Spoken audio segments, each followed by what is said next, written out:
আমাদের মাননীয় সাংবাদিক বন্ধুগণকে বা সংবাদ সংগ্রাহকদেরকে পশ্চিমবঙ্গ প্রদেশ ভারতীয় জনতা পার্টির পক্ষ থেকে এবং আমার পক্ষ থেকে আন্তরিক শুভেচ্ছা স্বাগতম জানাই।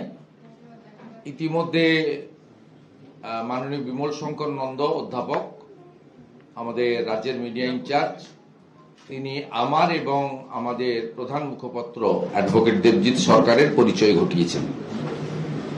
আজকের পার্টির পক্ষ থেকে যে বিষয়ে আমাকে মূলত এখানে আপনাদেরকে বলতে বলা হয়েছে, এটি শুধুমাত্র কোনো রাজনৈতিক দলের স্বার্থ সংশ্লিষ্ট বিষয় নয়, এটা কেবলমাত্র আমাদের রাজ্য পশ্চিমবঙ্গের স্বার্থ সংশ্লিষ্ট বিষয় নয়, এটার সঙ্গে জাতীয় সুরক্ষা যুক্ত রয়েছে। অর্থাৎ আমাদের সবচেয়ে প্রিয় ভারত মাতা, তার সুরক্ষার, তার নাগরিকদের সুরক্ষার, তার সীমান্ত সুরক্ষার প্রশ্ন যুক্ত রয়েছে। আপনারা জানেন যে কলকাতা হাইকোর্টে lieutenant general doctor Subrata Saha versus the union of India and others যে মামলাটি ছিল কলকাতা হাইকোর্টে, যে মামলার নম্বর হচ্ছে WPA within bracket P 450 of 2025, 27/1/2026, item number 41, court number 1-এ এই মামলার চূড়ান্ত জাজমেন্ট এসেছে। এবং এই মামলার প্রেক্ষাপটটা আমি বলি। আপনারা জানেন যে ভারতবর্ষের সঙ্গে বাংলাদেশের সীমানা 2216 কিলোমিটার এবং এতে মেঘালয়, ত্রিপুরা, আসাম সহ পশ্চিমবঙ্গের বাইরের কয়েকটি রাজ্য রয়েছে। কিন্তু মূলত প্রায় 1600 কিলোমিটার বর্ডার এলাকা পশ্চিমবঙ্গের সঙ্গেই বাংলাদেশের সঙ্গে সম্পর্কযুক্ত। এবং মাননীয় প্রধানমন্ত্রী নরেন্দ্র মোদীজির প্রধানমন্ত্রীত্বে কেন্দ্রীয় স্বরাষ্ট্র দপ্তরের মন্ত্রী আগের রাজনাথ সিংজি, বর্তমানে অমিত শাহজির বিশেষ উদ্যোগে প্রায় অধিকাংশ জায়গায়, অধিকাংশ নয় 100% বাংলাদেশ সন্নিহিত সীমান্তগুলি ত্রিপুরা, মেঘালয় এবং আসামে ফেন্সিং বা কাঁটাতারের বেড়া বা সীমান্ত সুরক্ষা সুনিশ্চিত হলেও পশ্চিমবঙ্গে এই কাজ হয়নি। এটা বহু চর্চিত বিষয়। মাঝে মাঝেই যখন সীমান্ত সুরক্ষার প্রশ্ন আসেন, তৃণমূল নেত্রী, রাজ্যের মুখ্যমন্ত্রী, তার পার্ষদরা একযোগে কখনো লোকসভায়, কখনো বিধানসভায়, কখনো হাটে বাজারে, রাস্তায়, সমাবেশে বিএসএফ কে আক্রমণ করেন। যখন অবৈধ বাংলাদেশি মুসলিম অনুপ্রবেশকারী এবং রোহিঙ্গাদের প্রবেশের প্রশ্ন আসে, যখনই fake I card, fake pan card, fake Aadhaar card, fake ration card ইত্যাদি ধরা পড়ে, তখনই এসব প্রশ্ন ওঠে। যখনই ইন্দোরের সেক্স র্যাকেট থেকে শুরু করে হরিহরপাড়া, মুর্শিদাবাদে জঙ্গি মডিউল, যখন খাগড়াগড়ের ঘটনা ঘটে, তখন এইসব প্রশ্ন ওঠে। আর তৃণমূলের নেত্রী থেকে, মুখ্যমন্ত্রী থেকে মুখপাত্ররা বলেন যে বিএসএফ দায়ী, অমিত শাহজি দায়ী, স্বরাষ্ট্র দপ্তর দায়ী, বিজেপি দায়ী, ভারত সরকার দায়ী। এমনকি নানা প্রকাশ্য জনসভায় সরকারি এবং রাজনৈতিক মুখ্যমন্ত্রী কখনো কখনো ঝাঁটা বটি এসব নিয়ে, থালা বাটি নিয়ে বিএসএফ এর উপর হামলা করো এসব করে তিনি বলেন। এবং তার দলের মন্ত্রীরা, উদয়ন গুহ থেকে অনেকেই বিএসএফ কে সরাসরি আক্রমণ করেন। এবং ওনার যারা বুদ্ধিজীবী, পরবর্তীকালে ভাতাজীবী হয়েছেন, তারা সরাসরি বিএসএফ কে রেপিস্ট বলতেও বসে দ্বিধাদ্বন্দ্ব করে। সেটা যারা সচেতন নাগরিক জানেন, যারা পাবলিক রিপ্রেজেন্টেটিভ জানেন, যারা সংবাদ মাধ্যমের সিনিয়র রিপোর্টার তারা জানেন। আসল বিষয় হচ্ছে যে প্রয়োজনীয় জমি প্রোভাইড করতে হয় স্টেট গভর্নমেন্টকে। কারণ আমাদের এই যে ল্যান্ড অ্যাকুইজিশন অ্যাক্ট, এটা কিন্তু সেই ব্রিটিশ আমলে তৈরি করা 1894 সালের সেকশন 4 ল্যান্ড অ্যাকুইজিশন অ্যাক্ট। এটাতে সেন্ট্রাল গভর্নমেন্টের কোনো রোল নেই। মূলত আগে কালেক্টরেট বলা হতো, এখন জেলা শাসকদের হাতেই এই জমি অধিগ্রহণের সম্পূর্ণ আইন। কেন্দ্রীয় সরকার প্রয়োজনীয় অর্থ দিতে পারে। তারা ল্যান্ড দেওয়ার ক্ষেত্রে যদি অন্য কোনো স্থানীয় স্তরে তার যদি কোনো ইস্যু থাকে, শর্ত থাকে, সেগুলো সমাধান করতে পারে। কিন্তু ল্যান্ড অ্যাকুইজিশনের নোটিফিকেশন ডিএমদেরই করতে হবে। সেকশন 4 এ ল্যান্ড অ্যাকুইজিশন তাদেরই করতে হয়। তাই এই বিষয়টা আমি প্রাথমিকভাবে বললাম আপনাদের। আমরা তিনটে এই স্ক্রিনে দেখাবো। সেটা হচ্ছে গত বছর লোকসভা অধিবেশনের 2025-এ মাননীয় সাংসদ অধ্যাপক সৌগত রায়ের প্রশ্নের উত্তরে কেন্দ্রীয় স্বরাষ্ট্র সমবায় মন্ত্রী অমিত শাহজির স্পিচের মূল অংশ। তারপরে আপনারা আমাদের হাইকোর্টের অর্ডারটা আমি আপনাদের পেজ নাম্বার বলে দেবো, ওটাও স্ক্রিনে এসে যাবে, অপারেটিং পার্টটা। আর তারপরে সম্প্রতি মাননীয় অমিত শাহজি ব্যারাকপুরে ভারতীয় জনতা পার্টির উত্তর 24 পরগনা বিভাগের কার্যকর্তা সম্মেলনে বর্তমান হাইকোর্টের রায়ের পরিপ্রেক্ষিতে তার বক্তব্যটা আমরা দেখাবো। তাহলেই আপনারা বিষয়টা ক্লিয়ার হয়ে যাবেন। পশ্চিমবাংলার মানুষ, ভারতের জনগণ জেনে যাবে। জিগমেন্টের কোশ্চেনের অ্যান্সারটা দেখাচ্ছি। স্টার্ট।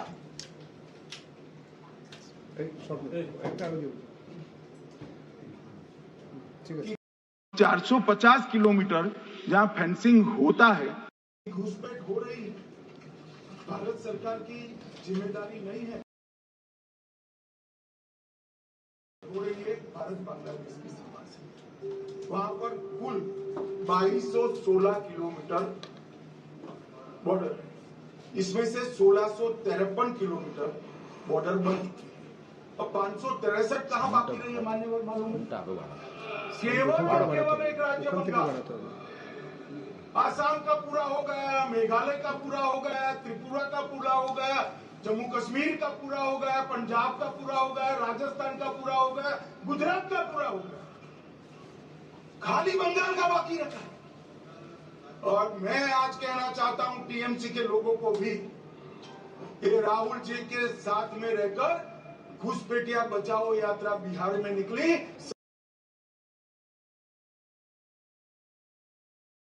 को बचाओगे तो वहां भारतीय जनता पार्टी का मान्यवर सरकार बनाना। এরপরে আমি কোর্টের অর্ডারটা দেখাতে পারবে। আমাদের এই যে কোর্টের অর্ডারের প্যারা 828, पश्चिम बंगाल में जिस तरह से घुसपैठ चल रही है, पश्चिम बंगाल से हो रही घुसपैठियों की 500 সামথিং, এটার জন্য 31 মার্চের মধ্যে ল্যান্ড দিয়ে দিতে বলেছে কলকাতা হাইকোর্ট। হ্যাঁ, এর একটা হচ্ছে 28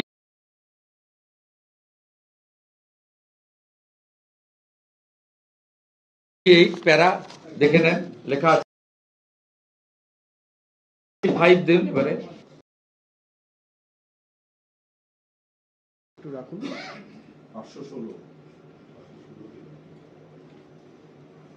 যেখানে ল্যান্ড পাওয়া যেতে পারে, অনেক পাহাড় পর্বত আছে, সেগুলো নালা খাল আছে, সেগুলো বাদ দিয়ে যেখানে ল্যান্ডে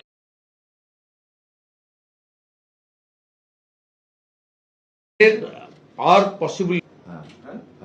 31 মার্চ 2026। এরপরে 36 দেখুন, ইম্পর্টেন্ট। এখানে কাট অফ ডেট বলা আছে।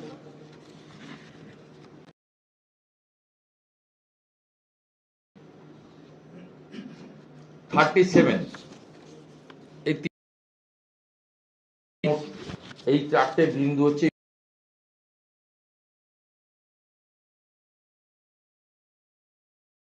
ইম্পর্টেন্ট। পুরো অর্ডার কপিটা ওটা দিচ্ছি।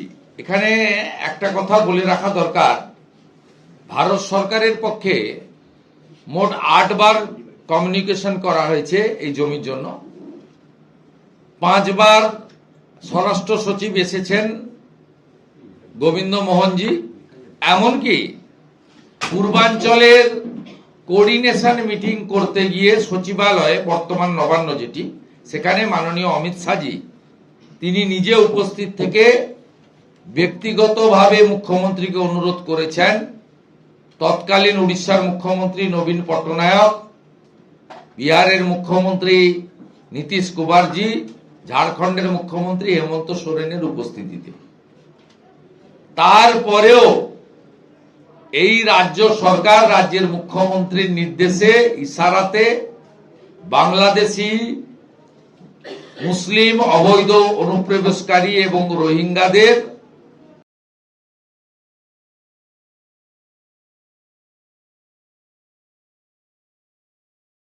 এখানে ঢোকানোর জন্য দিন আগে মাননীয় অমিত শাহজির ব্যারাকপুরের কার্যকর্তা সম্মেলনের ভাষণ শুনুন।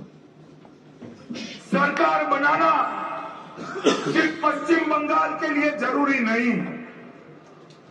मैं ये कार्यकर्ता सम्मेलन के माध्यम से बंगाल की जनता को कहने आया हूं, पश्चिम बंगाल में जिस तरह से घुसपैठ चल रही है, पश्चिम बंगाल से हो रही घुसपैठियों की ये फौज केवल पश्चिम बंगाल नहीं, पूरे देश के लिए सुरक्षा का एक बहुत बड़ा सवाल बना है।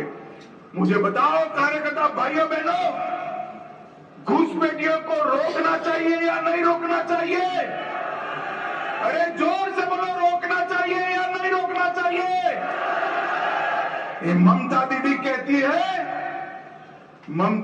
कहती है कि केंद्र सरकार क्या है। मैंने पार्लियामेंट में जवाब दिया था कि बाढ़ लगाने के लिए, फेंसिंग करने के लिए ममता बनर्जी आप हमें जगह नहीं दे।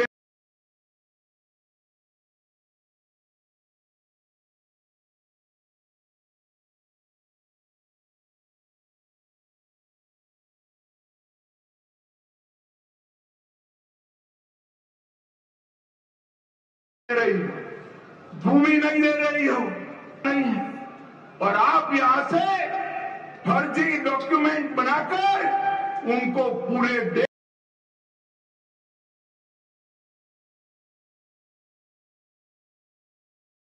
भर में भेज रही है। भाइयों बहनों, सब इसका विरोध करे थे, मगर कुछ दिन पहले मुझे बड़ा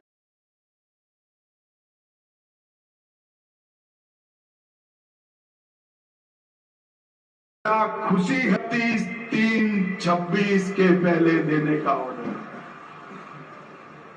हाईकोर्ट ने स्वीकार करा कि ममता बनर्जी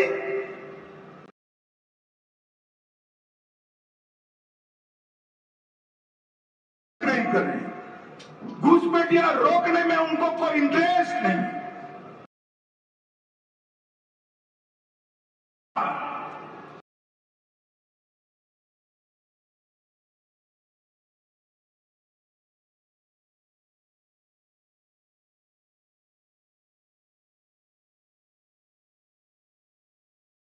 ममता बनर्जी को उतना का वोट बैंक वो घुसपैठी है, घुसपैठी है।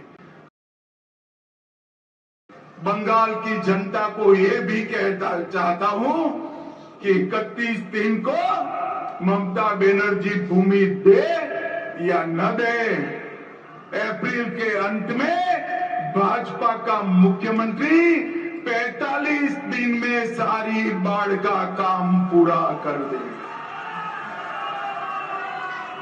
ये हमारा बंगाल की जनता से वादा है और हमने कर कर दिखाया है। आसाम में कांग्रेस की सरकार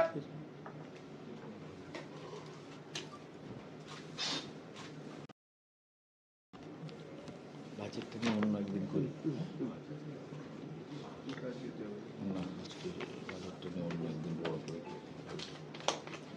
আপনাদের কোশ্চেন শুরু করুন।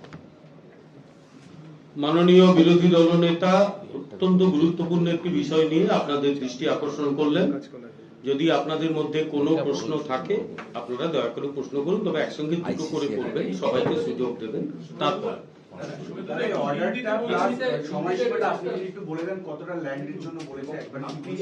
আপনি আজকে থেকে এই যে প্রেস কনফারেন্সের মাধ্যমে এটা কি একটা হুঁশিয়ারি দিচ্ছেন যে এর মধ্যে যেন এটা কমপ্লিট করা হয়?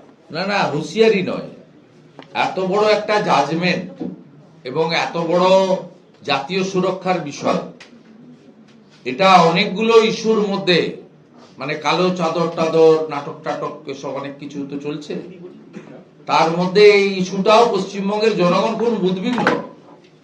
আমরা সবাই ভারতীয় এবং বাঙালি হিন্দুদের হোমল্যান্ড দিয়ে গেছেন ডক্টর শ্যামাপ্রসাদ মুখার্জি এবং স্বামী প্রণবানন্দ। আজকে হু করে এখানে ঢুকছে 8-10টা বাচ্চা, 3-4টে বউ, চারিদিকে যা হচ্ছে, আমাদের রেশন ছিনছে, জমি নিয়ে নিচ্ছে, যত গ্যাংরেপ, মহিলাদের উপরে শ্লীলতাহানি, জোর করে ধর্ম পরিবর্তন করা, বর্ডারের গ্রামগুলোতে শাঁখ বাজানো বন্ধ, দ্বীপ জ্বালানো বন্ধ, ঘন্টা বাজানো বন্ধ, মন্দির বন্ধ, সেখানে নামহট্ট সংকীর্তন করতে যাওয়া যাবে না, এই সময় দুর্গাপূজা হবে, এই সময় দুর্গাপূজার মন্ত্র উচ্চারণ করা যাবে না। এই যে একটা ভয়ঙ্কর আইন শৃঙ্খলা, ধর্ম পালনে বিপন্নতা এবং সর্বোপরি ডেমোগ্রাফি চেঞ্জ, অর্থনীতি এবং সমাজে সরাসরি যে প্রভাব হচ্ছে, এই প্রভাব থেকে মুক্তি ঘটানোর ক্ষেত্রে যে জমি দেওয়ার লড়াই মাননীয় প্রধানমন্ত্রীর নেতৃত্বে ভারত সরকার করছিলেন, অমিত শাহজি নিজে নেতৃত্ব দিয়েছেন, নিজে নবান্নতে গিয়ে মুখ্যমন্ত্রীকে ব্যক্তিগত অনুরোধ করেছেন এবং একজন আদর্শ ভারতবর্ষের সন্তান lieutenant general retired Subrata Saha, তিনি এই মামলা নিজ উদ্যোগে, নিজ ব্যবস্থাপনায় এত বড় একটা আইনি লড়াইয়ের পরে যে একটা ল্যান্ডমার্ক জাজমেন্ট এসেছে, এইটা এবং তার পরিপ্রেক্ষিতে অমিত শাহজির পার্লামেন্টের ভাষণ এবং বর্তমান ভাষণ, এটা জনগণকে জানানোর উদ্দেশ্যই খুব ভালো করে যারা লাইভ দেখছেন, যারা পরবর্তীকালে সোশ্যাল মিডিয়া দেখবেন, যারা main stream media, electronics, print, ইউটিউবাররা এই বিষয়টা আলাদা করে দেখবেন। 11 কোটি পশ্চিমবঙ্গের বাসী যারা নিজেদের নিরাপত্তা এবং রাজ্যের দেশের নিরাপত্তা নিয়ে চিন্তিত থাকেন, তাদেরকে আশ্বস্ত করার জন্য এবং অমিত শাহজি যে কমিটমেন্ট করেছেন যে এত কিছুর পরেও মমতা বন্দ্যোপাধ্যায় হাইকোর্টের অর্ডার মানবেন না, ডিএর ক্ষেত্রে যেমন হাইকোর্টের অর্ডার মানেননি, আমাদের টেন্টেড লোকেদের কাছ থেকে টাকা ফেরত করানো সুদ সহ হাইকোর্টের অর্ডার মানেননি, নানা হাইকোর্টের অর্ডার তিনি মানেননি। সেক্ষেত্রে ভারতীয় জনতা পার্টির সরকার আনাই হচ্ছে একমাত্র সমাধান এবং সেক্ষেত্রে মাননীয় অমিত শাহজি বলেছেন যে এপ্রিলের শেষের মধ্যে বিজেপির মুখ্যমন্ত্রী আসবেন এবং 45 দিনের মধ্যে এই বেড়া দেওয়ার কাজ শেষ করবেন। আমাদের পাচ্ছেন, আমাদের বেড়া দেওয়ার কাজ শেষ করবেন, এইটা জানানোর জন্যই বিষয়। বাকি হাইকোর্টের জাজমেন্টে ক্লিয়ার আছে, কাট অফ ডেট আছে 31 মার্চ 2026। যদি না করেন সেক্ষেত্রে lieutenant general Subrata Shah contempt petition file করতে পারেন। আমার দুটো প্রশ্ন আছে, সেটা হচ্ছে ইডি, আইপ্যাক্স এবং সরকারি দ্বন্দ্ব মুখ্যমন্ত্রী, সেটা নিয়ে আজকে সুপ্রিম কোর্টে শুনানি হতে পারলো না, তার কারণ আমি জানি, আমি বলে দিচ্ছি। আরেকটা কথা আমি অ্যাড করি, প্রশ্নটা করুন। ইডির পারমিশন নিয়ে নাকি মুখ্যমন্ত্রী ফাইলগুলো নিয়ে এসেছে। আপনাকে বলি, ইচ্ছা করে বেশ কয়েকদিন আগে এই মামলা গ্রহণ করে, প্রথমত ওরা মেনটেনেবল পয়েন্টে বলেছিলেন, সেটা সুপ্রিম কোর্ট প্রথম শুনানিতে গ্রহণ করেননি এর আগে, এবং উল্টে যে কমেন্টগুলো করছিলেন লাইভ লতে সবাই দেখেছেন, আমি সেটা রিপিট করতে চাই না। কলকাতা পুলিশ যেভাবে, রাজ্য পুলিশ এবং কলকাতা পুলিশ ইডির বিরুদ্ধে উল্টে মামলা করেছিল, তার উপরে স্টে লাগিয়ে দেন। এটা প্রথম শুনানির দিন হয় এবং সেদিন রাজ্য সরকার, রাজ্য পুলিশ তথা কলকাতা পুলিশ এবং পার্সোনালি শ্রীমতী মমতা বন্দ্যোপাধ্যায়, যিনি মুখ্যমন্ত্রীর দায়িত্বে আছেন, তাকে হলফনামা জমা দেওয়ার নির্দেশ দেন। এরা সুকৌশলে হলফনামাটা গতকাল লেট ইভিনিং, কার্যত রাত্রিবেলা দেয়, এবং হলফনামাটা পড়ার পরে ভারত সরকার এবং ইডির পক্ষ থেকে পাল্টা রিপ্লাই দেওয়া আইনগত প্রথার মধ্যে পড়ে, নইলে হিয়ারিং শুরুও হতে পারবে না, হিয়ারিং কনক্লুডও হতে পারবে না। এদের বিষয় হচ্ছে মুখ্যমন্ত্রী নিজে ফেঁসে গেছেন, তার সঙ্গে থাকা নন্দিনী চক্রবর্তী, রাজীব কুমার, মনোজ বার্মারা ফেঁসে গেছেন। তাই তারা এটাকে লিঙ্গার করতে চাইছেন। তাই অনেক আগে থেকে বলার পরেও হলফনামাটা দিয়েছেন লেট নাইটে, লেট ইভিনিংয়ে, রাত্রে। তাই স্বাভাবিকভাবে ভারত সরকারের পক্ষে এবং ইডির পক্ষে যারা ছিলেন সিনিয়র ব্যারিস্টার বা লয়ার, তারা এর উত্তর যাওয়ার জন্য কয়েকদিন টাইম চেয়েছেন।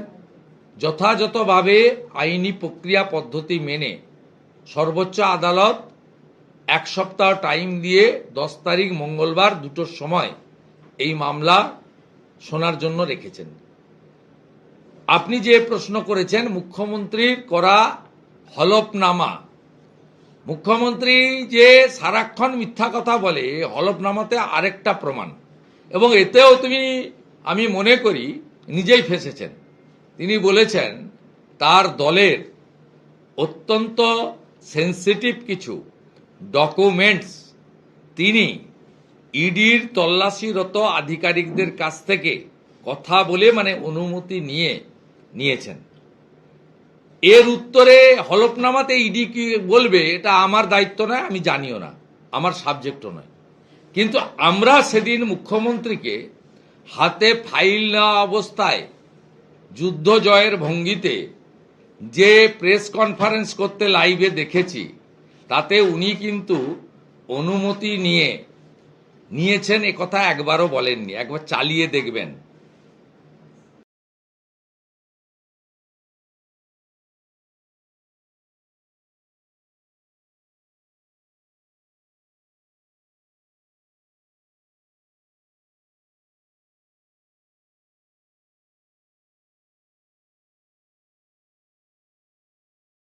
যে ইলেকট্রনিক্স চ্যানেল প্রশ্ন করেছেন, আপনাদের যে গ্যালারি হয় না, মুখ্যমন্ত্রী ফাইল চোর, এবং সুপ্রিম কোর্টের শুনানি থেকে আমরা জেনেছি উনি মোবাইল ফোনও চুরি করেছেন, সঙ্গে ল্যাপটপ তো উনি নিজে স্বীকার করেছেন যে ল্যাপটপও নিয়েছি, আর এটাও আমার গুরুত্বপূর্ণ নথি নিয়ে চলে যাচ্ছিল বা পালাচ্ছিল, উনার ভঙ্গিতে উনি বলেছেন।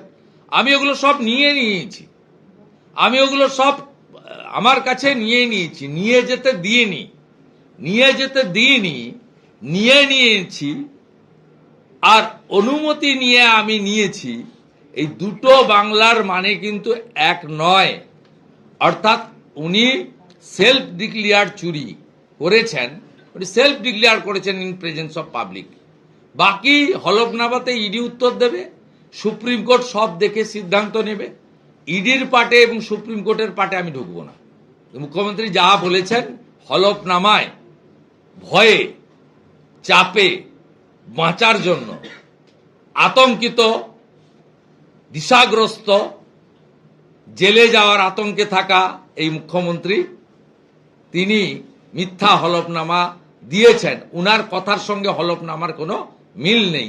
দুটো হলফনামার লেখা আর উনার ওই দিন ভিজুয়াল স্টেটমেন্ট দুটোকে পাশাপাশি রাখলে একটা বাচ্চা ছেলেও বলে দেবে যে hour chief minister is establish liar. আরেকটা প্রশ্ন, সেটা হচ্ছে এবারের নির্বাচনে বিজেপি এবং তৃণমূলের বিরুদ্ধে একটা বৃহত্তর জোট গঠনের উদ্যোগ নিয়েছিল বামেরা। ওরা দীর্ঘদিন ধরে কংগ্রেসকে আহ্বান করছিল জোটে এসো জোটে এসো জোটে এসো, সাড়া দিচ্ছিল না। এবং মোহাম্মদ সেলিম নিজেই বলে দিলেন এই জোট হচ্ছে না। বিজেপি কিভাবে দেখছে কংগ্রেস? আমি প্রথমত বলি, ভারতীয় জনতা পার্টি ওদেরকে নিয়ে ইন্টারেস্টেড নয়। আমরা পশ্চিমবাংলায় পরিবর্তনপন্থী ভোটার এবং বিশেষ করে সনাতনীদের, রাষ্ট্রবাদীদের কাছে বলবো যে আপনারা যদি 21 এবং 24-এর ভোটের বিশ্লেষণ করেন তাহলে দেখবেন 21-এ 55 থেকে 60টি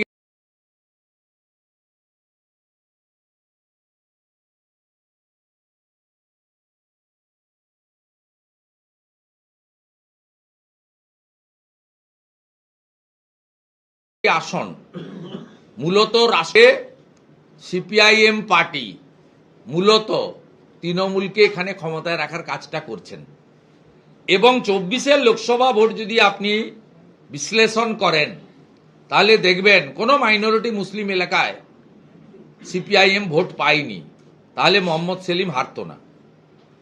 আপনারা উল্টে দেখবেন যাদবপুরের সৃজন বাবু থেকে দমদমের সুজন বাবু প্রত্যেকেই এমন প্রায় 11 থেকে 12টি লোকসভা আসন রয়েছে মূলত হিন্দু ভোট এবং রাষ্ট্রবাদী ভোটারদের, যারা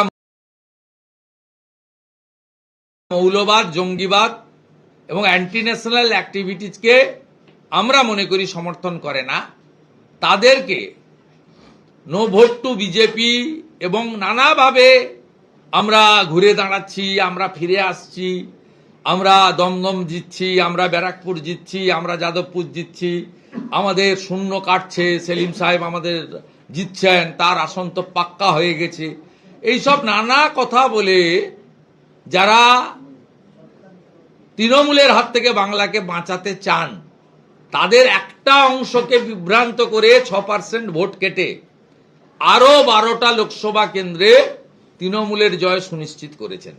আমরা আশা করব এবারের ভোটে সেলিম সাহেব, সুজন বাবুদের এই ধরনের তত্ত্ব কথায় বিশ্বাস করবেন না, আপনারা ভোট নষ্ট করবেন না, আপনারা নো ভোট টু মমতা করুন এবং ভারতীয় জনতা পার্টি বিশ্বাসযোগ্য এবং প্রকৃত বিকল্প, এটা ইতিমধ্যে প্রমাণিত।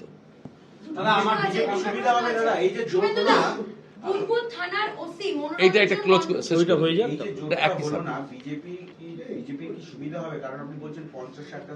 আমরা ইন্টারেস্টেড নই।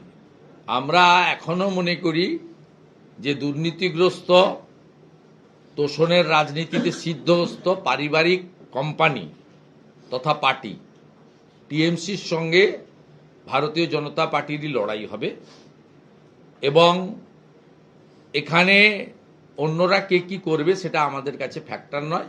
গোটা রাজ্যের নিরিখে সিপিআইএম এর একটা আসনও জেতার মতো জায়গা আছে বলে আমি মনে করি না, বরঞ্চ 294টার মধ্যে 290টা আসন এমন আছে যেখানে সিপিআইএম এর সিকিউরিটি মানি ফরফিট হবে, এটা আমরা আগে থেকে বলতে পারি। উল্টে কংগ্রেস কোনো পকেটে, একটা দুটো পকেটে উত্তর দিনাজপুর, মালদাতে আছে। মুর্শিদাবাদে আমি তো দেখতে পাইনি, এবারে হবে কিনা জানি না। মালদাতে এবং উত্তর দিনাজপুরের দুটো একটা পকেটে, তাও ওখানকার লোকাল লিডারদের জন্য, not as a whole Congress. আর আমাদের যে পীর সাহেবের পার্টি আছে আইএসএফ, তারা এই চত্বরে আছে, ওনাদের অনেক শিষ্য টিষ্য আছে এই ভাঙড় টাঙড় পাশাপাশি, এই দুটি একটি জায়গায় তাদের দেখা টাকা যায়। আর সার্বিকভাবে তো আমি দার্জিলিং থেকে দীঘা, কোচবিহার থেকে কাকদ্বীপ, লড়াইটা তো দেখছি সরাসরি নরেন্দ্র মোদীজির নেতৃত্বে বিজেপি একদিকে আর দুর্নীতিগ্রস্ত পিসিমণির নেতৃত্বে তৃণমূল অন্যদিকে। আপনি থানার ওসি মনোরঞ্জন মণ্ডলের দুর্গাপুরের বাড়িতে ইডি সেই কয়লা তদন্তে আজকে সেই কেসে তারা পৌঁছেছেন, কি বলবেন? মমতা বন্দ্যোপাধ্যায়ের পুলিশ ওসির বাড়িতে ইডি তদন্তকারী আধিকারিকরা কয়লা নিয়ে জামুরিয়া, পাণ্ডবেশ্বর বিভিন্ন জায়গায়, এটা নতুন কিছু নয়। লালা বিনয় মিশ্রর নেতৃত্বে কয়লা স্ক্যাম, এটা বড় স্ক্যাম, এটা সবাই জানেন। এটাতে অনেকে জেল খেটেছেন, জেলে আছেন। জেলে যাবেন, অনেকে চার্জশিটেড হয়েছে এবং সাপ্লিমেন্টারি চার্জশিট হয়েছে, ফাইনাল চার্জশিট হয়নি। আমাদের পশ্চিমবঙ্গে তৃণমূল কংগ্রেসের রাজত্বে দুটো বড় স্ক্যাম হয়েছে, একটা ক্যাটেল মুর্শিদাবাদ ওরিয়েন্টেড, আরেকটা হচ্ছে কোল স্ক্যাম। এই দুটোতে শুধু রাজনৈতিক লোকেরা বা মাফিয়ারা নয়, পুলিশের অনেকে যুক্ত। এবং ইতিমধ্যে পশ্চিমবঙ্গের 9 জন আইপিএস অফিসারকে দিল্লিতে ইডির কেসে, মানে ওই লালার অনুপ মাঝি রিলেটেড কেসে বারে বারে ডেকেছিল। তার মধ্যে যারা ভালো ভালো পোস্টিংয়ে আছেন, শ্যাম সিং, আকাশ মেঘারিয়া, আমাদের সেলভা মুরুগান, আমাদের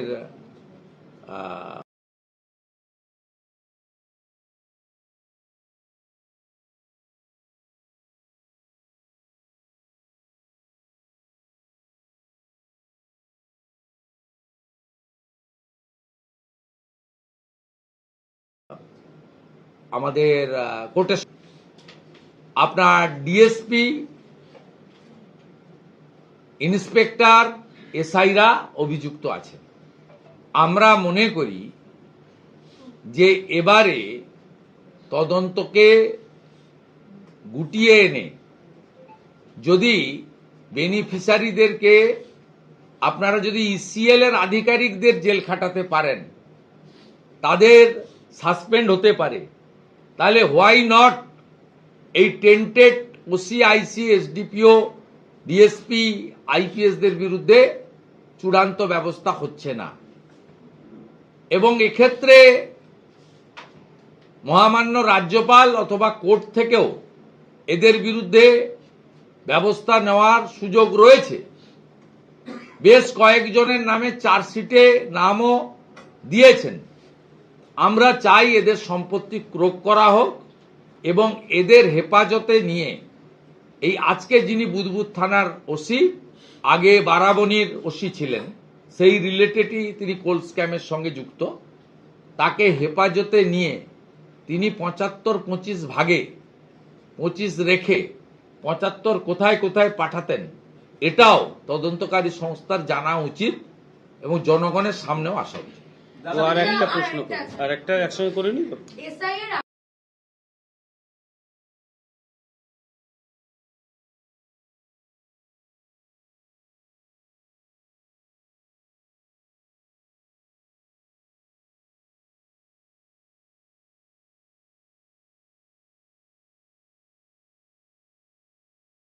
আটকাতে মরিয়া হয়ে দিল্লি ছুটেছেন মুখ্যমন্ত্রী, বলবেন কে চাইছে? মুখ্যমন্ত্রী মমতা বন্দ্যোপাধ্যায়। রাষ্ট্রপতি শাসন চাইছেন কেন? তিনি বলছেন যে এসআই এর আটকাতে এটা জারি করা হোক। না না এরকম তবে হ্যাঁ, রাজ্য থেকে প্রচুর পুলিশ নিয়ে যাওয়া পুলিশ হয়েছে। গতকাল রাত্রে সেটা উনি ভয় পাচ্ছেন। আমার মনে হয় ওই আজকে সুপ্রিম কোর্ট ছিল তো, উনি তো কান দিয়ে দেখেন, কেউ বলে দিয়েছিল যে আপনি কিছু একটা হয়ে যেতে পারেন। যেভাবে উনি রাজীব কুমারকে বাঁচিয়েছেন, যেভাবে প্রতীক জৈনকে বাঁচিয়েছেন, সেভাবেই তিনি এখান থেকে কয়েকশো পুলিশ নিয়ে গিয়ে, মানে যাতে খুব স্মুথলি সাউথ এভিনিউ থেকে এয়ারপোর্ট পর্যন্ত চলে যেতে পারেন, কেউ ওনাকে আটকে না দিতে পারে, সেই জন্য একটু ওভার আতঙ্কিত হয়ে পড়েছেন। অনেক বয়স হয়েছে, আতঙ্কিত হওয়ার কিছু নেই। ঠিক আছে, এবারে বাংলা শেষ। বলছি যে বেলডাঙ্গা ইস্যুতে এনআইএ তদন্তের নির্দেশ দিয়েছিল কলকাতা হাইকোর্টের প্রধান বিচারপতি, অপশন দিয়েছিল, ভারত সরকার নিয়েছে। হ্যাঁ, আমি পিটিশনে ছিলাম। তো সেটা নিয়ে রাজ্য এবার সুপ্রিম কোর্টে গেল চ্যালেঞ্জ করে। রাজ্য সুপ্রিম কোর্ট জাস্টিসের অর্ডারকে চ্যালেঞ্জ, শিবপুর এবং ডালখোলাতে এনআইএ করেছিলাম, তখন ওরা সুপ্রিম কোর্টে গেছিলেন, সুপ্রিম কোর্ট রিজেক্ট করেছিল। এরকম অসংখ্য উদাহরণ রয়েছে। তা একটা জাতীয় সড়ক বন্ধ রেখে, রেল সড়ক বন্ধ রেখে যা করেছেন, সুপ্রিম কোর্ট জানুক না এই বাংলায় কি চলছে, ভালোই তো। কিন্তু আমি মনে করি, এবং আমার কাছে স্পেসিফিক খবর আছে, পুলিশ কেস ডায়েরি সহ অন্যান্য প্রয়োজনীয় কাগজ এনআইএ এর হাতে হ্যান্ডওভার করেনি। ঠিক একইভাবে শিবপুর, রিষড়া এবং ডালখোলাতেও মুখ্যমন্ত্রীর নির্দেশে, ডিজিপির নির্দেশে কাগজ হ্যান্ডওভার করা হয়নি, কোর্টে গিয়ে এনআইএ কে নিতে হয়েছিল। ওনারা সুপ্রিম কোর্টে যেমন যাওয়ার সুযোগ রয়েছে, আমি এনআইএ কেও অনুরোধ করব অবিলম্বে কোর্টে গিয়ে কেস ডায়েরি সহ সমস্ত যা ডকুমেন্টারি এভিডেন্স আছে থ্রু কোর্ট নিয়ে নেওয়া। এটি জাতীয় সুরক্ষার প্রশ্ন। জাতীয় সড়ক এবং রেলপথ আক্রান্ত হয়েছে উপর্যুপরি, সঙ্গে মিডিয়ার বন্ধুরা। এইবার এখানে একটা বাংলা প্রশ্ন করছি শুভেন্দুদা, সাসপেন্ড করা হয়েছে স্যার, আপনি যদি ঠিক একটা আছে, প্রশ্ন না করুন। সাসপেন্ড করা হয়েছে হুমায়ুন কবিরকে, সাসপেন্ড করা হয়েছে পার্থ চট্টোপাধ্যায়কে, কিন্তু বিধানসভায় দেখা যাচ্ছে তাদের যে সংরক্ষিত আসন তার কোনো বদল হয়নি, সেই সংরক্ষিত আসনটা রয়েছে। তাহলে এই সাসপেনশনটা কি লোক দেখানো? এই প্রশ্নটি লোক দেখানো তো বটেই। স্ট্যান্ডিং কমিটি সহ অনেকগুলো কমিটিতে পার্থ চ্যাটার্জিকে আবার জায়গা দেওয়া। না, স্ট্যান্ডিং কমিটি সহ নয়, একটা মেম্বার দুটো কমিটিতে থাকবে, একটা হাউস কমিটি, একটা স্ট্যান্ডিং কমিটি। সে তার যতক্ষণ না মেম্বারশিপ যাচ্ছে তিনি থাকতে পারেন, এটার সঙ্গে কোনো সম্পর্ক নেই। কিন্তু যেটা ইম্পর্টেন্ট আমাদের আগের ভাই বন্ধু করেছেন, সেটা হচ্ছে আসন বদল। আসন বদল তৃণমূল কংগ্রেস করেনি, তার কারণ হচ্ছে পার্থ চ্যাটার্জিকে তারা হয়তো ভোটেও লড়াবে, সে চ্যালেঞ্জ মাননীয় অমিত শাহজি করে গেছেন বেশ কিছু নাম ধরে, যে যদি এদের টিকিট না দেন তাহলে বুঝবো মমতা বন্দ্যোপাধ্যায় এদের কাজকে সমর্থন করেননি। এটা আমার নেতা নয়, আমার কথা নয়, আমার নেতা বলে গেছে। আমাদের কেষ্টমণ্ডলের ক্ষেত্রে আপনারা দেখেছেন তার প্রমোশন হয়েছে, পদোন্নতি হয়েছে, সিকিউরিটি বেড়েছে এবং এসআরডি এর মতো রাজ্য সরকারের মন্ত্রী পদমর্যাদার দপ্তরের দায়িত্ব তাকে দেওয়া হয়েছে, নীলবাতন লাগানো গাড়ি সহ। অর্থাৎ এখানে যে যত এই ধরনের কাজ করবেন তাকে সসম্মানে মর্যাদা দেওয়া হবে। পার্থ চ্যাটার্জি নির্বাচনে লড়লেও আমরা আশ্চর্য হব না এবং হব না। হুমায়ুন কবিরের ক্ষেত্রে খুব স্পষ্টভাবে আমরা প্রথম দিন থেকে বলে এসেছি যে হুমায়ুন কবিরকে দিয়ে যেটা করা হচ্ছে এটা তৃণমূল কংগ্রেস করাচ্ছে। তার কারণ মালদা, মুর্শিদাবাদ সহ যারা বাংলাভাষী মুসলমান তারা বেশ কিছু কারণে মমতা ব্যানার্জি বা তৃণমূল কংগ্রেসের উপর ক্ষুব্ধ। প্রথম কারণ, ওবিসি জটিলতা করে শিক্ষিত মুসলিম এবং ছাত্রছাত্রীদের ভবিষ্যৎ নষ্ট করেছে মমতা বন্দ্যোপাধ্যায়। দ্বিতীয় কারণ, ওয়াকফ অ্যামেন্ডমেন্ট বিলের বিরুদ্ধে সবাইকে রাস্তায় নামানো, আগুন লাগানো, হরগোবিন্দ দাস, চন্দন দাসের হত্যা, সবার পিছনে তৃণমূল কংগ্রেস এবং তার সরকার, তার মন্ত্রীরা, সিদ্দিকুল্লাহরা রাস্তায় নেমে উস্কেছে। কিন্তু ফাইনালি মমতা ব্যানার্জি বলেছেন আমি থাকলে, বেঁচে থাকলে ওয়াকফ অ্যামেন্ডমেন্ট বিল এখানে কার্যকর হবে না, আর যদি তোমরা কোনো আন্দোলন করতে হয় দিল্লিতে গিয়ে করো। কিন্তু মমতা বন্দ্যোপাধ্যায় এখানে কার্যকর করেছেন। এই সব অনেকগুলি মুসলিম সমাজের তাদের নিজস্ব কিছু দাবি বা কিছু প্রতিশ্রুতি যা ভঙ্গ করেছেন, মুসলিমদের ভোটে নির্বাচিত কার্যত জামাতিদের স্টাইলে সরকার চালানো মুখ্যমন্ত্রী, তাই অনেক ভোট ওনার কাছ থেকে সরছিল। সেই ভোটটা যাতে কোনো মেনস্ট্রিম পলিটিক্যাল পার্টিতে না চলে যায়, বিশেষ করে বিজেপিতে না চলে যায়, সেই কারণে হুমায়ুন কবিরকে দিয়ে, বাবরের নাম দিয়ে, এটি ধর্মীয় প্রতিষ্ঠানের নামে ধর্মীয় জিগির তুলে অ্যান্টি তৃণমূল মুসলিম ভোটকে ধরে রাখতে চান এবং তারপরে যদি 2-4-5টা সিট যেখানে তৃণমূল জিততো না, হুমায়ুন যেতে বা হুমায়ুনের লোকেরা যেতে, আর মমতা বন্দ্যোপাধ্যায় যদি কম পড়ে বিধানসভা ভোটের পরে, তখন কার্যত হুমায়ুনকে আবার সাথে নিয়ে নেওয়া যেতে পারে। অর্থাৎ হুমায়ুন কবিরের যে ইউপি না কি নাম, সেটা হচ্ছে তৃণমূলের কার্যত বি টিম। তাই হুমায়ুন কবিরের আসন ওদের মধ্যেই রাখাটা অত্যন্ত স্বাভাবিক, এর মধ্যে কোনো অস্বাভাবিকতা নেই। আচ্ছা শুভেন্দুদা, হুমায়ুন কবির প্রকাশ্যেই বলেছে যে আমি জেতার পরে হই হই করে আমাকে তৃণমূলে গিয়ে জয়েন। তাহলে ওই আপনার টিভি 9 এর প্রশ্নের সঙ্গে এবিপি আনন্দের ব্যাখ্যা মিলে গেল। दादा 6 तारीख को सरकार जो है विधानसभा में एसआईआर की प्रक्रिया को लेकर एक निंदा प्रस्ताव ला सकते हैं और साथ ही उस पर जो है डिस्कशन भी होगा 1 घंटे का, तो कैसे देखते हैं? ये 169 में जो डिस्कशन है उसका कोई लीगल लोकल स्टैंडिंग नहीं है। इसमें एसआईआर में कोई इफेक्ट भी नहीं होगा और एसआईआर बंद होने वाला भी नहीं है। टीएमसी का जो हिडन एजेंडा है, उनका जो फियर साइकोसिस है एसआईआर लेकर, वोटर लिस्ट को लेकर और बांग्लादेशी मुस्लिम घुसपैठिया को लेकर, डेथ वोटर को लेकर, ये सब हट रहा है, क्लीन हो रहा है वोटर लिस्ट। इसमें कोई डिस्कशन में फायदा नहीं होगा। ये डिस्कशन में 30 मिनट बीजेपी बोलेगा, 30 मिनट सरकार की ओर से बोलेगा। ये एक भाषण होगा और आरोप प्रत्यारोप होगा। इसमें काउंटर होगा, रिप्लाई होगा, ये सब चलेगा। It's A only A discussion forum, nothing else. 169 के अंदर इलेक्शन कमीशन का जो काम चल रहा है, जो फाइनल वोटर लिस्ट आने वाला है 14 फरवरी को टेंटेटिव, उसमें कोई इफेक्ट फर्क पड़ने वाला नहीं है। वो ममता बनर्जी और उनकी सरकार, उनकी दल जो बोलेगा, उनका मुंह तोड़ जवाब देने के लिए Bharatiya Janata party legislature team वो तैयार है। एलओपी लीड करेगा, मैं मुंह तोड़ जवाब देने के लिए तैयार है। मेरा पास भी इतना एविडेंस है, इतना डॉक्यूमेंट्स है, वो अच्छा तरीके से उनको कर जाएगा। काल जो दिल्ली में किया वो सीधा ड्रामा था। आप सुन लीजिए, इलेक्शन कमीशन पहले मुख्यमंत्री जो क्वेश्चन किया, जो 6 टाइम लेटर लिखा है, आंसर नहीं मिला है, आंसर नहीं मिलेगा। चीफ मिनिस्टर का पैड यूज करने से कोई उत्तर नहीं मिलता है।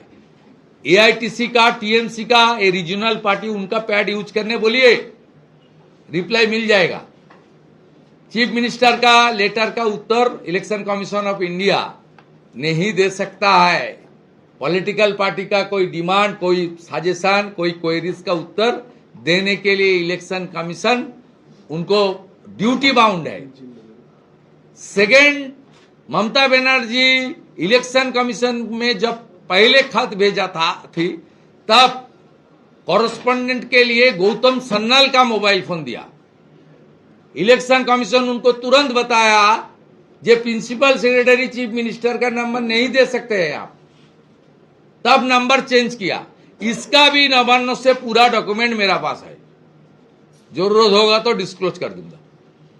इसलिए ये सब कोई फायदा होने वाला नहीं। अच्छा, ईडी वाले मामले में आज मामला नहीं हो पाया, उसको डिले कर दिया गया है। 10 तारीख इससे जो ममता बनर्जी आरोपी है, पुलिस जो डीजीपी सीपी आरोपी है, ये लोग पूरा सोच समझ करके किया। आप आज लाइव लॉ देख लीजिए, उसमें जो ईडी और भारत सरकार की ओर से लॉयर था, उन्होंने क्लियर बताया, हम लोग रिसीव किया काल लेट नाइट, काल नाइट में रिसीव किया, लेट इवनिंग में हम लोग को रिप्लाई देने के लिए टाइम मौका देना चाहिए। ये तो उन्होंने ये टालने की कोशिश कर रहा है, विलंबित करने की कोशिश कर रहा है। इसलिए सुप्रीम कोर्ट को रिप्लाई देने के लिए मौका देना चाहिए। मौका मिला, 10th को होगा, लेकिन जो हुआ है सबके सामने हुआ है। जो हुआ है उनका वीडियो फोटोग्राफी है, सब इलेक्ट्रॉनिक्स मीडिया का पास है, यूट्यूबर का पास है, पर्सनल मोबाइल में है, पॉलिटिकल पार्टी का सोशल मीडिया प्लेटफॉर्म में है। ये तो होगा ही होगा।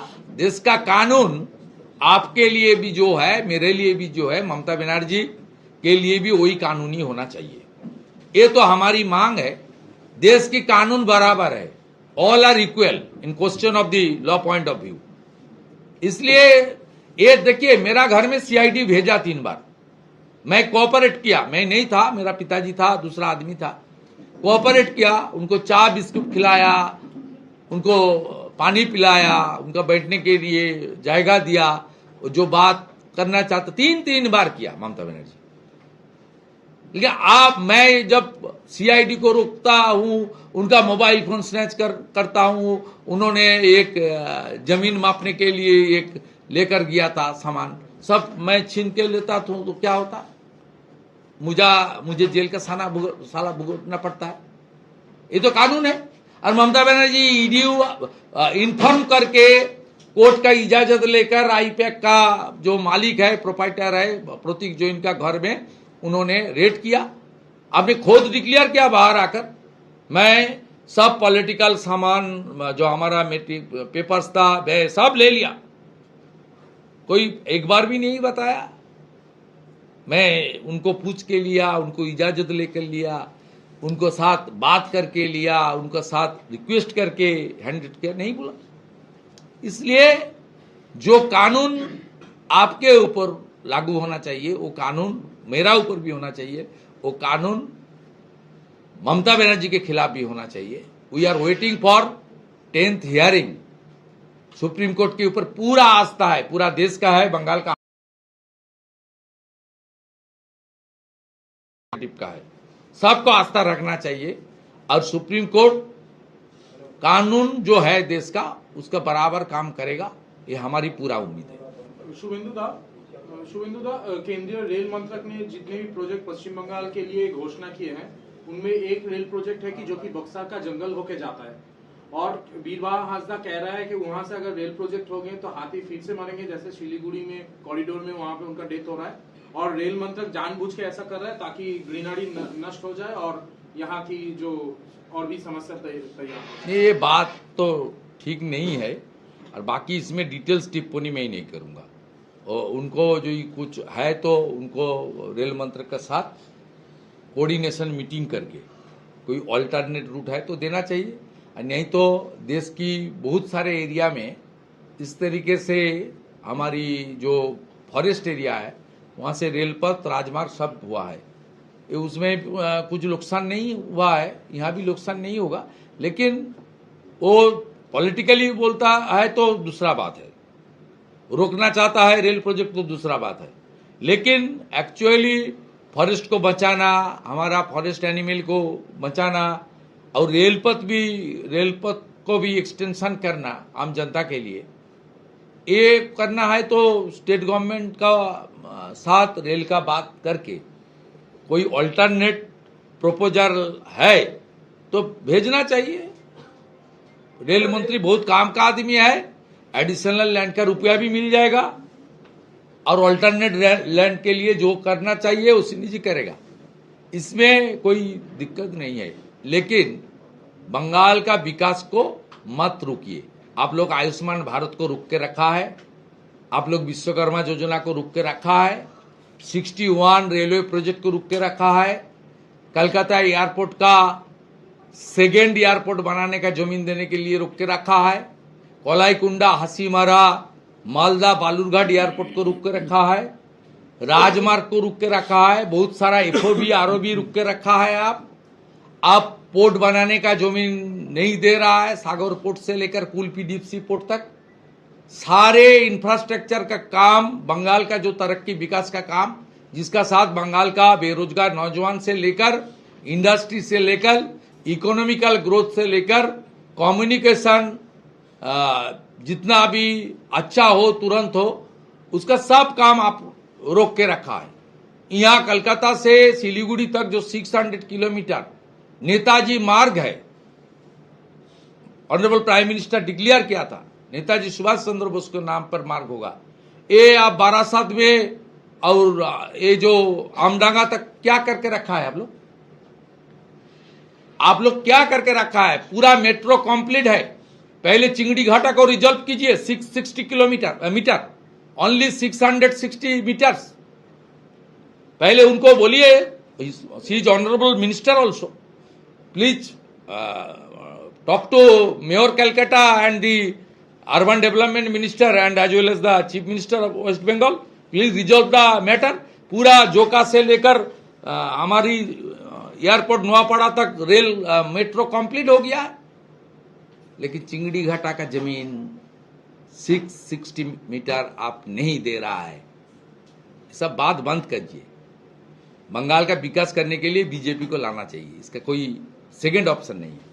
दादा, रेलवे ठीक है, मिनिस्टर ने ये भी कहा है कि ये जो रुकावट है कि बंगाल सरकार की वजह से है, पिछले 40 सालों में 25 किलोमीटर तक मेट्रो गया है, लेकिन 11 साल में 45 किलोमीटर तक मेट्रो चला गया है। तो इसमें बंगाल सरकार लगातार रुकावट कर रही है। क्या एक भी जमीन नहीं दे रहा है, एक भी जमीन। हिली प्रोजेक्ट जमीन नहीं दे रहा है। कोरिमपुर, डोमकल, रानीनगर का एक्सपेंशन बंद है। कोंटाई, एगरा, बेलदा प्रोजेक्ट में जमीन नहीं दे रहा है। Nand Kumar Digha double rail line के जमीन नहीं दे रहा है। नंद कुमार बलाईपोंडा, पिंगला जमीन नहीं दे रहा है। भादुतला, लालगढ़, झाड़ग्राम प्रोजेक्ट का जमीन नहीं दे रहा है। खानाकुलपुर, सुड़ा ये जमीन नहीं दे रहा है। पांशकुड़ा, ईडपाला, घाटाल जमीन नहीं दे रहा है। क्या कर रहा है? जो बात अमित शाह जी ने बताया रिगार्डिंग द फेंसिंग, वही बात ओसिनी जी बता रहा है। सेम प्लेन में सिपाही भेज रहा है बैरकपुर से, क्या युद्ध करेगा दिल्ली में? देश के अंदर युद्ध होगा? ये सरकार कंप्लीटली एंटी नेशनल एक्टिविटीज, इनका माइंडसेट ही दूसरा है, बंगाल को रोक के रखने के लिए। ये रुकावट हटाने का काम आम जनता करेगा। पाल्टानो दरकार, चाहे बीजेपी सरकार।